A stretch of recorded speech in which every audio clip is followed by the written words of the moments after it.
महिम राज्यपाल महोदयांना भारतीय जनता पार्टीच्या वतीने आज निवेदन सादर करण्यात आलं। राज्यामध्ये असणारी अस्थिर परिस्थिती, प्रशासनाला दिलेले चुकीचे निर्देश, घटनाबाह्य कृती, केंद्र सरकारचे कायदे मानण्यासाठी दिलेला नकार, कोरोनाच्या संकटामध्ये जगामध्ये नियंत्रण करण्याचा प्रयत्न होत असताना इथं मात्र फक्त भाषण देऊन कोरोनाला बंदोबस्त करण्याचा असफल प्रयत्न, भ्रष्टाचार पराकोटीला पोहोचला, पोलीस विभागांना कायदा व सुव्यवस्थेचं संरक्षण करण्याच्या साठी वापरण्याच्या ऐवजी आपला पक्ष मजबूत करण्यासाठी भ्रष्टाचाराच्या माध्यमातून खंडणी वसूल करण्यासाठी वापरणे, असे 100च्या वरती प्रकरण आम्ही महामहिम राज्यपाल महोदयांना दिलेत। महामहिम राज्यपाल महोदयांना माननीय विरोधी पक्ष नेते देवेंद्र फडणवीसजींच्या नेतृत्वामध्ये आम्ही विनंती केली की या संदर्भातला अहवाल प्रशासनाकडून मागण्याची आवश्यकता आहे। माननीय मुख्यमंत्री महोदय हे राज्याचे वास्तविक प्रमुख आहेत, तर महामहिम राज्यपाल महोदय हे घटनात्मक प्रमुख आहेत। या घटनेच्या चौकटीत जर राज्य सरकार कृती करत नसेल, प्रशासन दबावात असेल, सत्तेचा आतंक मंत्रालय व प्रशासकीय अधिकाऱ्यांवर असेल, तर या दृष्टीने अहवाल घेण्याची आवश्यकता आहे। राज्य सरकार या कोरोनाच्या संकटात जनहिताची कामं करण्यामध्ये पूर्णपणे असफल ठरलं आहे। गोरगरीब, दीनदुर्बल, शोषित व्यक्ती हतबल झाला आहे आणि अशा प्रसंगात राज्य सरकारने आपले कार्य योग्य पद्धतीने, सुचारू पद्धतीने करावे। भ्रष्टाचार मुक्त, भयमुक्त, भीतीमुक्त राज्य व्हावं, या दृष्टीने या सरकारचे 100 असफल बिंदू हे आम्ही माननीय महामहिम राज्यपाल महोदयांना सादर केले आहे आणि या संदर्भात मुख्यमंत्र्यांना या संदर्भातला अहवाल माननीय राज्यपाल महोदयांनी मागवावा, मुख्य सचिवांना मागवावा आणि यासोबत आज अधिकाऱ्यांवर जो आतंक आहे, त्यांना बदलीची भीती दाखवली जाते, कारवाईची भीती दाखवली जाते आणि अशा अधिकाऱ्यांना त्यांचं काम जनहितासाठी करण्यासाठी जी बाधा उत्पन्न होत आहे, संवैधानिक अडचणी उत्पन्न होत आहे, या सर्व अधिकाऱ्यांना राज्यपाल महोदयांनी कायद्याच्या माध्यमातून संविधानाच्या चौकटीत त्यांची प्रत्येक कृती व्हावी यासाठी संरक्षण देण्याची आवश्यकता आहे। यासोबत राज्यामध्ये जो भ्रष्टाचार, जी खंडणी मागण्याचे प्रकरण आहेत, ट्रान्सफरमधलं रॅकेट आहे, हे सन्माननीय विरोधी पक्ष देवेंद्र फडणवीसांनी पुराव्यासहित सर्वप्रथम विधानसभेच्या व्यासपीठावर मांडलं, पण तिथेही दाबण्याचा प्रयत्न झाला। आता आम्ही या संदर्भात महामहिम राज्यपाल महोदयांनी हस्तक्षेप करण्याची आवश्यकता आहे हे माननीय विरोधी पक्ष नेत्यांनी सांगितलं आहे। राज्याला वाचवणं गरजेचं आहे, जनतेला न्याय देणं गरजेचं आहे, संविधानाचं रक्षण करण्याचं गरजेचं आहे आणि प्रशासनाच्या माध्यमातून या साऱ्या संकटात योग्य पद्धतीने राज्य पुढे नेण्यासाठी राज्यपाल महोदयांनी हस्तक्षेप करावा अशी आम्ही विनंती केली। माननीय माननीय माननीय देवेंद्रजी बोलतील, मग आपण बाकी। आपल्याला कल्पना आहे की ज्या प्रकारच्या घटना गेल्या काही दिवसात बाहेर येत आहेत, या अत्यंत चिंताजनक आहेत आणि याच्यामध्ये सर्वाधिक चिंताजनक गोष्ट काही असेल तर या घटनांवर मुख्यमंत्र्यांचा मौन।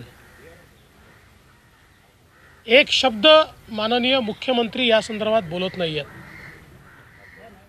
सन्माननीय पवार साहेबांनी 2 प्रेस घेतल्या, पण दुर्दैवाने झालेला प्रकार पाठीमागे घालण्याचाच प्रयत्न त्यांनी केला आहे.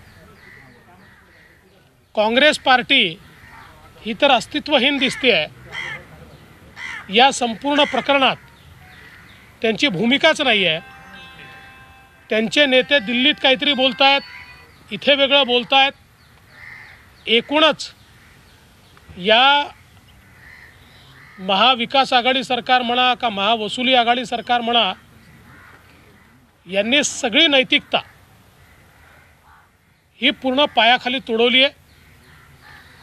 केवळ सत्तेकरता या ठिकाणी हे सगळं काम चाललेलं आहे.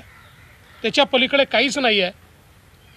आणि माझा तर काँग्रेसला सवाल आहे की काँग्रेसने सांगितलं पाहिजे त्यांना किती हिस्सा आणि वाटा मिळतो आहे. ज्या प्रकारचं त्यांचं मौन आहे, त्यांना वाटा आणि हिस्सा किती आहे हे देखील आता या ठिकाणी आम्हाला समजलं पाहिजे. आणि म्हणूनच आज राज्यपालांना आम्ही भेटून वेगवेगळ्या प्रकारच्या घटना दिलेल्या आहेत. आमची अपेक्षा आहे की मुख्यमंत्री जर बोलत नसतील तर संवैधानिक प्रमुख म्हणून माननीय राज्यपालांनी त्यांना बोलतं केलं पाहिजे. माननीय राज्यपालांनी त्यांच्याकडनं अहवाल घेतला पाहिजे. या खंडणीच्या घटनांचं काय त्यांनी कारवाई केली, जे रॅकेट बाहेर निघालेलं आहे त्या रॅकेटवर त्यांनी काय कारवाई केली, या सगळ्या गोष्टी या राज्यपालांनी त्यांच्याकडनं घ्याव्यात आणि हा अहवाल त्यांनी मागवावा. याकरता आज आम्ही भेटलो आहे. करता हूं भाई हिंदी.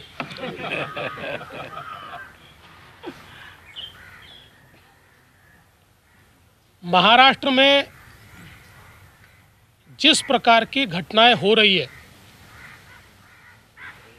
चाहे पैसे की उगाही की घटना हो या ट्रांसफर्स का रैकेट हो, ये सारी घटनाएं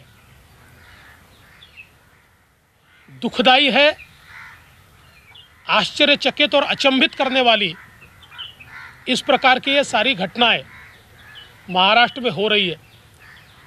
किंतु इसमें सबसे आश्चर्य की बात अगर कोई है तो वो है मुख्यमंत्री जी का मौन. इतनी सारी घटनाएं होने के बावजूद महाराष्ट्र के मुख्यमंत्री जी ने उसके ऊपर एक बयान भी नहीं दिया. पवार साहब ने 2 प्रेस ली, किंतु जो मंत्री है उनको केवल बचाने का प्रयास पवार साहब ने किया. पवार साहब ने कहा कि मूल घटना की ओर देखिए, मूल घटना तो देखनी पड़ेगी, पर मूल घटना के आड़े आप भ्रष्टाचार को नहीं छिपा सकते. वो घटना जितनी महत्व की है उतनी ये भी घटना महत्व की है.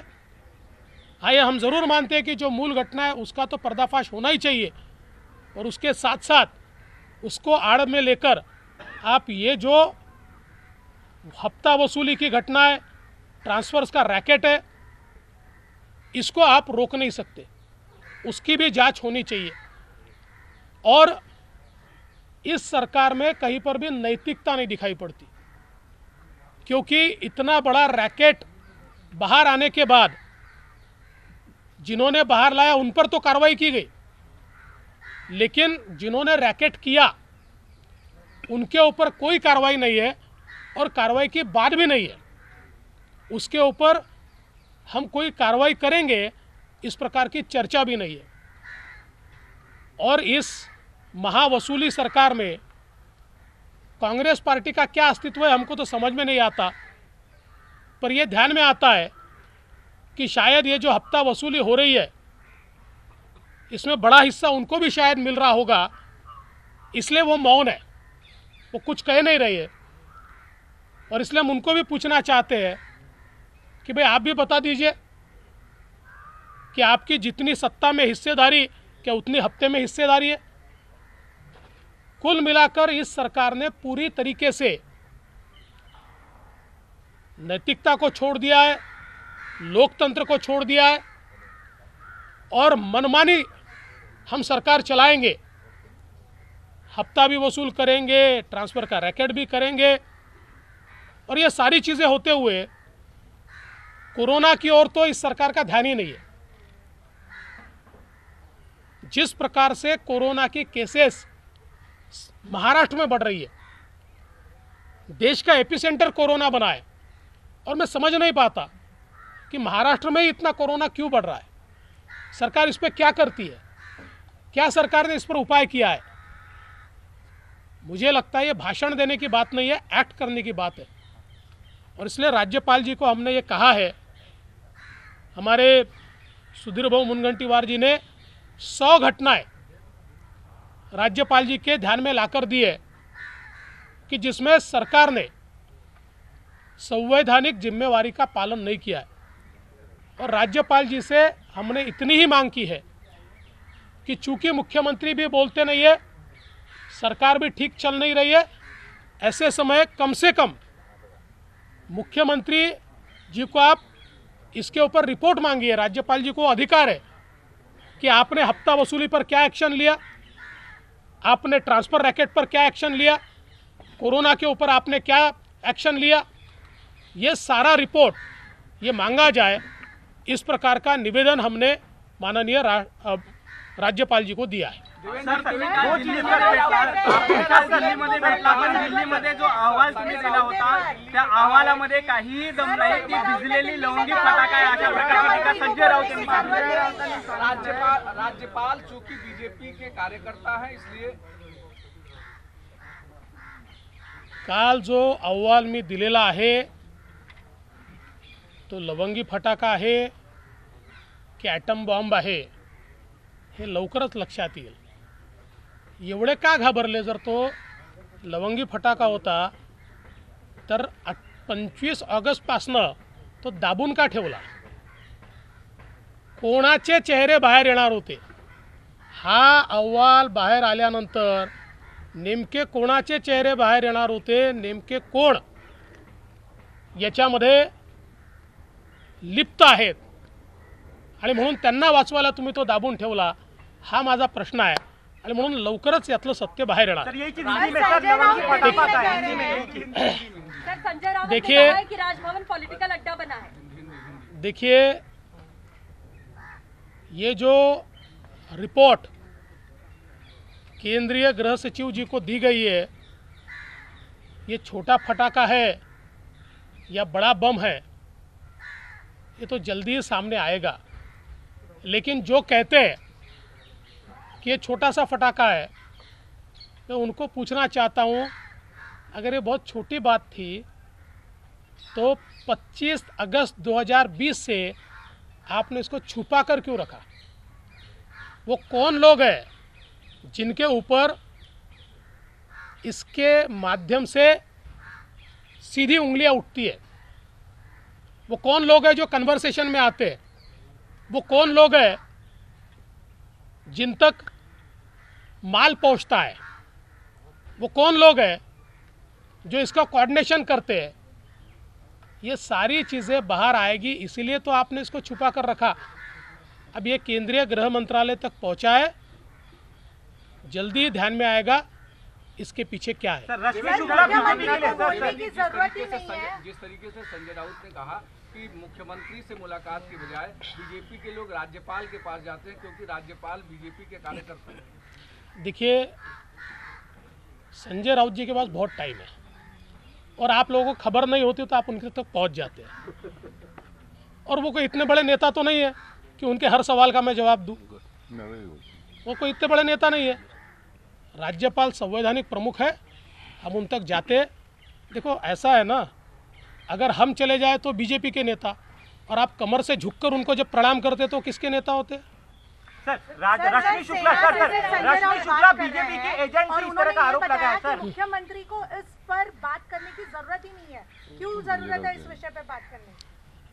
देखिए, मुख्यमंत्री ये प्रमुख है, उन्होंने बातचीत करनी चाहिए, लेकिन वो जानते हैं कि इस पर बात करना उनके लिए कठिन है।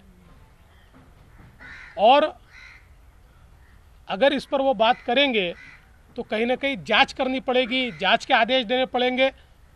जो वो देना नहीं चाहते। अपनी सरकार को बचाने के लिए, हफ्ताखोरी को बचाने के लिए ये सारा मामला चल रहा है।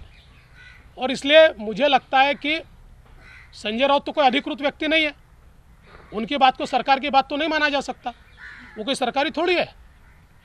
और इसलिए सरकार की ओर से कौन बोल रहा है, क्यों नहीं बोल रहा है? सरकार की तरफ से लगाया गया सर, आप क्या कहेंगे? देखिए, कोई अधिकारी अगर सच कहे तो बीजेपी का एजेंट और हफ्ता वसूल करके दे तो क्या शिवसेना का एजेंट? सुप्रीम कोर्ट के बारे में भी कहा है कि सुप्रीम कोर्ट पे बहुत ज्यादा विश्वास नहीं किया जा सकता। सुप्रीम कोर्ट में बहुत ज्यादा विश्वास नहीं किया जा सकता। रंजन गोगोई को कोर्ट कर रहे हैं वो, कि उन्होंने कहा कि वहाँ न्याय नहीं मिलता है। किसने कहा? कोर्ट पर भी सवाल उठाया है। किसने? संजय राउत ने। छोड़ दिए। कौन है भाई वो? कोई इतने बड़े आदमी थोडी आहे। काँग्रेसची काल बैठक झाली, त्यामध्ये बातमी अशी समोर येते की काही नेत्यांचा याला विरोध आहे, पण भूमिका मात्र कुठे घेताना दिसत नाहीत। एक मिनिटभरात काँग्रेसची अरे भैया, चोर चोर मौसेरे भाई हे सगळे एकत्रित आहेत। हे फक्त बातम्या सोडतात की काँग्रेसच्या बैठकीत चिंता जाहीर केली। सगळ्या हप्ता वसुलीत सगळे सोबत आहेत।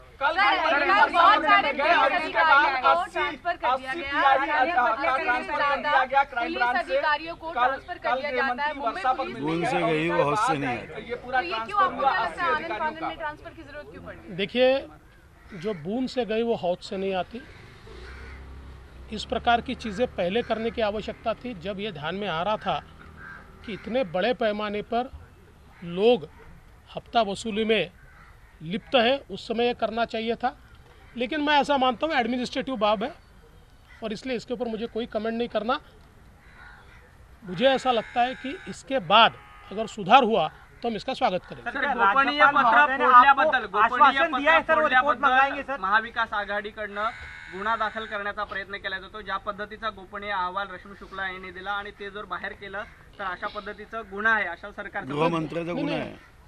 गुन्हा तर माझ्यावरच दाखल करावा लागेल, गृहमंत्र्यावर।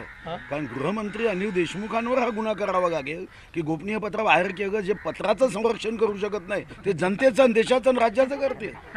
ज्यांना पत्र आपलं गुप्त पत्र हे सुद्धा वाचवता येत नाही, त्यांना तर एक क्षण पदावर राहण्याचा अधिकार नाही। एका सेकंदात राजीनामा देऊन बाहेर गेलं पाहिजे।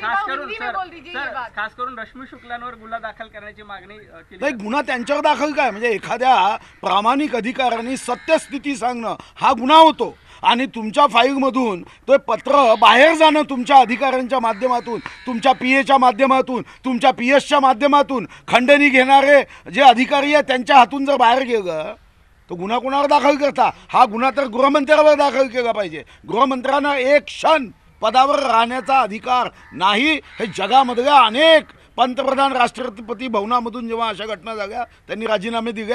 त्यांना आठवण पाहिजे असेल तर आम्ही पूर्ण इतिहास काढून देतो। विषय मी बाहेर काढलेला आहे, त्यामुळे गुन्हा दाखल करायचा असेल तर माझ्यावर करावा लागेल आणि मी त्याची पर्वा करत नाही। जर हप्ताखोरी होत असेल, रॅकेट होत असेल आणि त्या रॅकेटमधनं महाराष्ट्राची बदनामी होत असेल तर महाराष्ट्राची बदनामी होऊ नये याकरता 4 गुन्हे अजून माझ्यावर दाखल झाले तरी मला फरक पडत नाही। मी कोर्टात जाईन, कोर्टात ते सिद्ध करेन।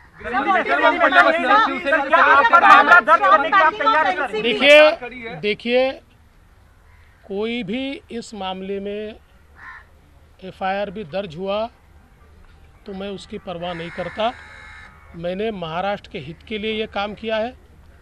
जो एक प्रकार से गुनाह हुआ था और उस गुनाह को छुपाया गया था, 25/8 को रिपोर्ट जाने के बाद कॉग्निजेबल ऑफेंस हुआ था और उस कॉग्निजेबल ऑफेंस को छुपाने का काम इस सरकार ने किया था। उसको अगर मैंने उजागर किया है और महाराष्ट्र की प्रतिष्ठा को बचाने का काम किया, ये अगर गुनाह है तो ऐसे 4 गुनाह मैं और करूँगा और मैं कैसे सही हूँ ये मैं न्यायालय में जाकर बताऊंगा।